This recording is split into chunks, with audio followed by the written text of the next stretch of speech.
ஒரே நாடு ஒரே தேர்தல் மசோதாவை நடப்பு குளிர்கால கூட்டத்தொடரிலேயே நிறைவேற்ற மத்திய அரசு தீவிரம் காட்டி வருகிறது.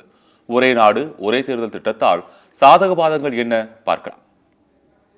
எதை எடுத்தாலும் ஒரு போராட்டம், எதை எடுத்தாலும் ஒரு எதிர்ப்பு என்கின்ற ஒரு கொள்கையில் தான் இந்த திராவிட மாடல் என்று சொல்லப்படுகிற திமுக அரசு இயங்கிக் கொண்டிருக்கிறது. ஒரே நாடு ஒரே தேர்தல் என்பது காலத்தின் கட்டாயம். ஒரே நாடு ஒரே தேர்தல் என்பது இந்த நாட்டினுடைய ஜனநாயக கடமை. இந்த நாடு சுதந்திரம் பெற்று குடியரசாகி 52 முதல் இந்த நாடு முழுவதும் ஒரே நேரத்தில் தேர்தல் நடைபெற வேண்டும் என்பதுதான் இந்த நாட்டினுடைய அரசியலமைப்பு சட்டமும் கூட. அப்படித்தான் நடந்து கொண்டிருந்தது.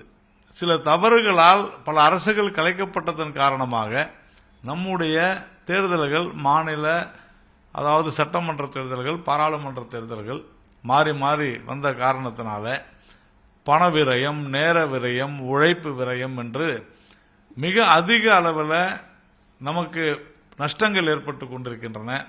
அதே மாதிரி நாடு முழுவதும் கட்டமைப்புகளில் நாம் சிறந்து விளங்கி கொண்டிருக்கிறோம். மிகப்பெரிய திட்டங்களை நாம் செய்து கொண்டிருக்கிற நேரத்தில் இந்த கட்டமைப்பு திட்டங்களில் 6 மாதங்களுக்கு ஒரு முறை தேர்தல் நடப்பதால் தவறு இங்கே பிரச்சனை ஏற்படுகிறது, தடை ஏற்படுகிறது. இதையெல்லாம் போக்குவதற்காகத்தான் இந்த ஒரே நாடு ஒரே தேர்தல் என்பதை மீண்டும் எப்படி நாம் சுதந்திரம் பெற்ற பொழுது இருந்ததோ ஜனநாயக ரீதியாக அப்படி ஒரு தவற்றை இப்பொழுது நாம் சரி செய்து கொண்டிருக்கிறோம் என்பதுதான் உண்மை.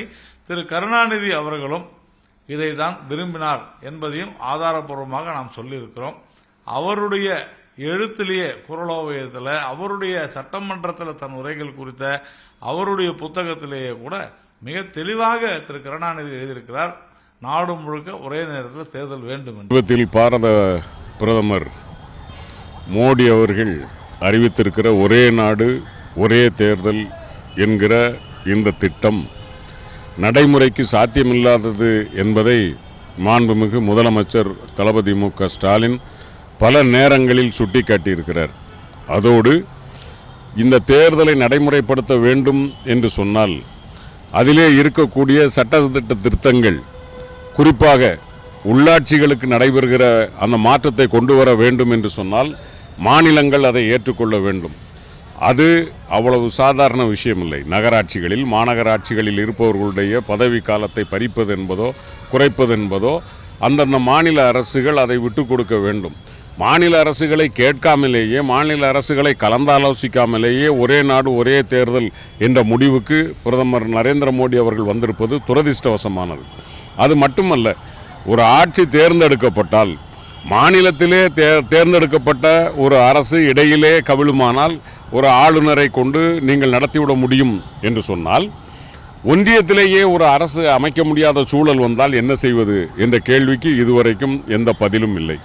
அது மட்டுமல்ல, ராஜ்யசபா என்கிற நமது நாடாளுமன்றத்தின் மேலவையில் போதுமான உறுப்பினர்கள் இல்லை என்பது தெரிந்தும் பாரதிய ஜனதா கட்சி இப்படி ஒரு திட்டத்தை கொண்டு வருகிறது என்று சொன்னால் ஜனநாயகத்தை விலை பேசுவதற்கும் ஜனநாயகத்தை படுகொலை செய்வதற்கும் பாரதிய ஜனதா கட்சி தயாராக இருக்கிறது என்பதுதான் அர்த்தம்.